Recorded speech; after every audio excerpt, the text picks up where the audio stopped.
السلام عليكم، كنتمنى تكونوا بخير وعلى خير ان شاء الله. اليوم غنشوفوا واحد الافتتاح ديال واحد المارشي، ما نقدروش نقولوا مول كما كتشوفوا.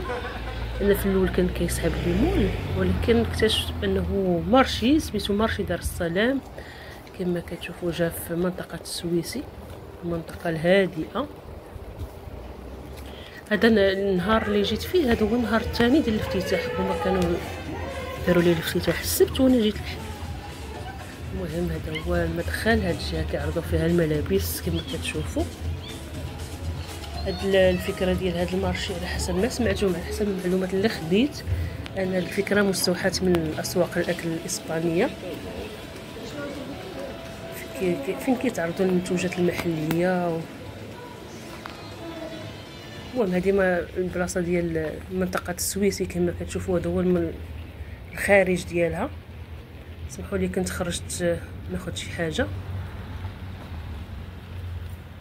ودابا نرجع انا وياكم من المول ان شاء الله. هذا هو الجريده اللي قدام ديال هذا المارشي، انا بغيتكم تشوفوه من برا لحقاش في الاول ما ركزتش عليه مزيان.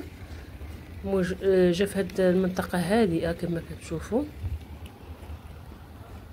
منطقه السويسي. وهذا سميتو مارشي دار السلام، ماشي مول، مكتوبه فيه مارشي دار السلام، لو مارشي دار السلام، هادشي اللي مكتوب فيه. المهم هذه هي المنطقه من على برا. خليكم معايا ندخلوا نكتشفوا ان شاء الله. هذا هو المدخل الخارجي كما كتشوفوا من برا. عنده 3 البيبان، هادشي اللي عقلت عليه. المهم هادشي اللي شفت 3 البيبان. هذه الجريده اللي على برا، وهذه واحد السينما باقي ما داروش لها الافتتاح، باقي كاتبين بانها ان شاء الله قريبا غيكون الافتتاح ديالها.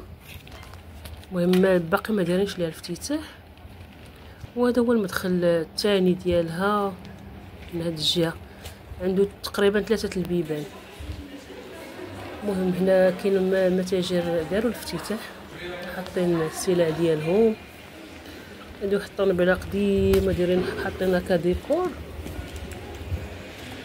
كما كتشوفوا. يمكن من الستينات او الخمسينات. هاد الجهه ديال الملابس ندخلوا نشوفوا الداخل. هو مارشي دار السلام. الفكره على ما سمعت كاتبين قال لك مستوحاة من الاسواق الاكل الاسبانيه، فين تقدروا تلقاو منتوجات اكل محليه، وفي نفس الوقت الا بغيتو تجلسوا تجربوا هذوك المأكولات الخفيفه اللي كيديروا. هاد البلاصه دايرين فيها كاع المنتوجات المغربيه المحليه. هاد البلاصه الجهه ديال البيض هنا دايرين أكلات خفيفه مغربيه تقليديه.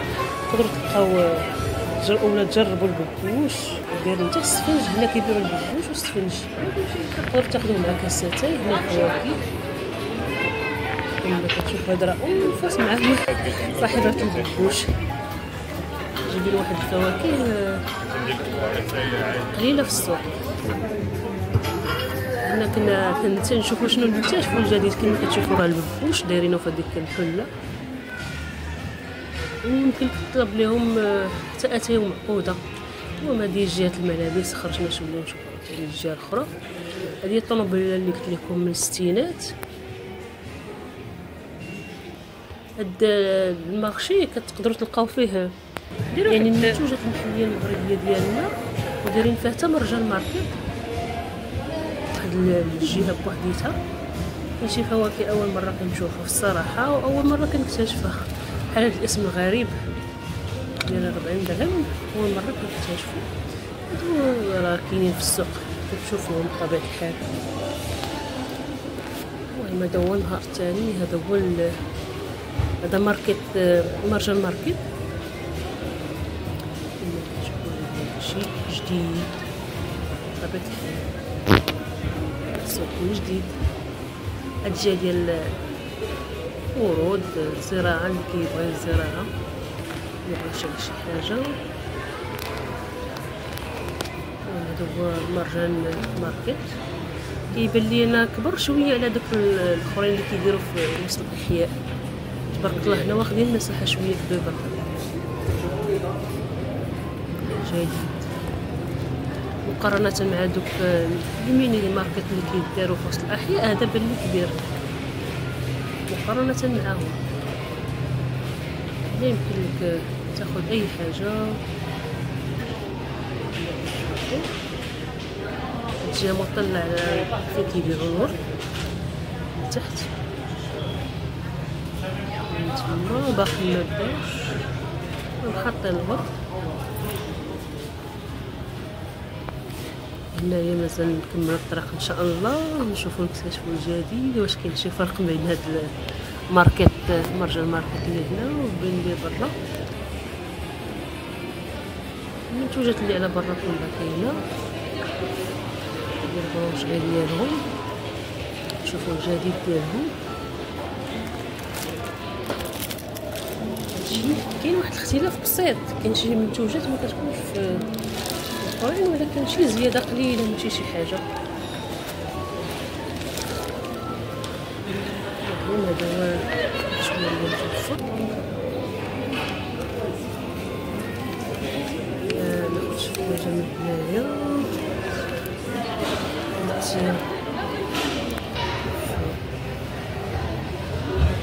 المهم كلكم تاخذوا وتجيو تجلسوا في الطبالي دايرين هكذا واحد المنظر مطلع برا، وهنا فين تجلسوا حطوا داكشي اللي خديتو تكون بغيتو تاكلوا. انا خديت واحد فيه الداخل ديالو كراميل، الباسون فيه كراميل لذيذه بصراحه. كملوا الجوله ديالنا. هادشي اللي دايرين في مرجان ماركت كما كتشوفوا. هذا كما قلت لكم هاد المارشي دار السلام جاب هاد الفكره ديال من واخدينها من الاسواق الاسبانيه، كتعرض فيها الماكله ديالهم والمنتوجات المحليه ديالهم.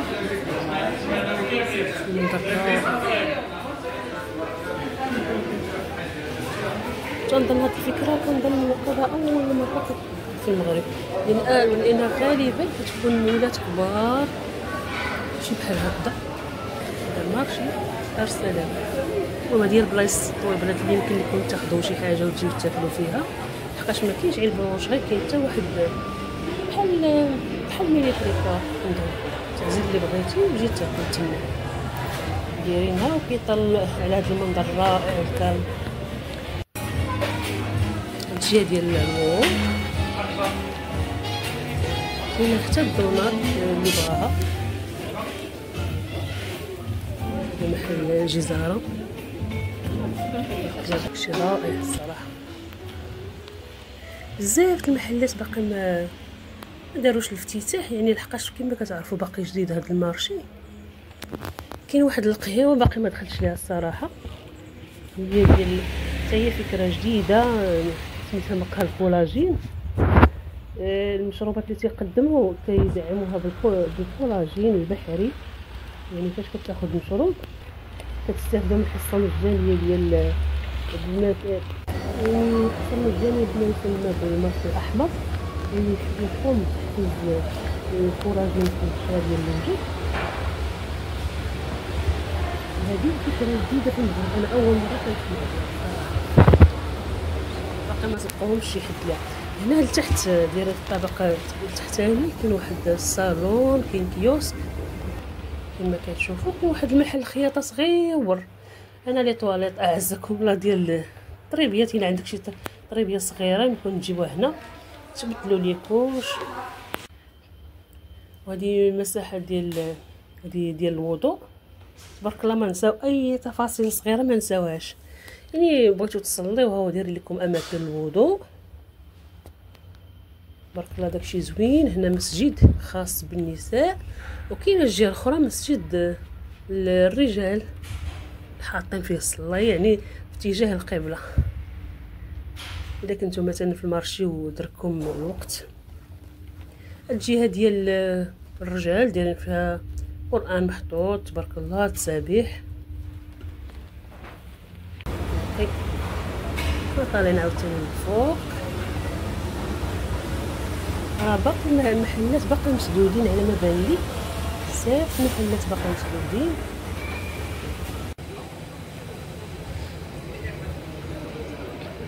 وهذا على برا، هذا هو المنظر من الخارجي. يعني مارشي دار السلام، هذا هو الاسم ديالو كما كتشوفوا. هذا الباب الثاني، ماشي منه فاش دخلنا، هذا الباب الثاني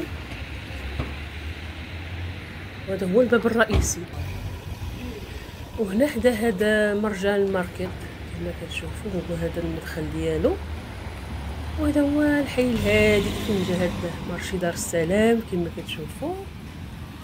لقيت واحد تدوينه ديال واحد الفرنسي، ما عرفتهاش واش بصح ولا دايرها من باب التسويق. دابا نحطها لكم، هذه لقيتها حتى الاخر، دابا نحطها لكم. هي هذه قال لهم ما تجيوش، هذا الحي هادئ وكالم. شنو رايكم؟ واش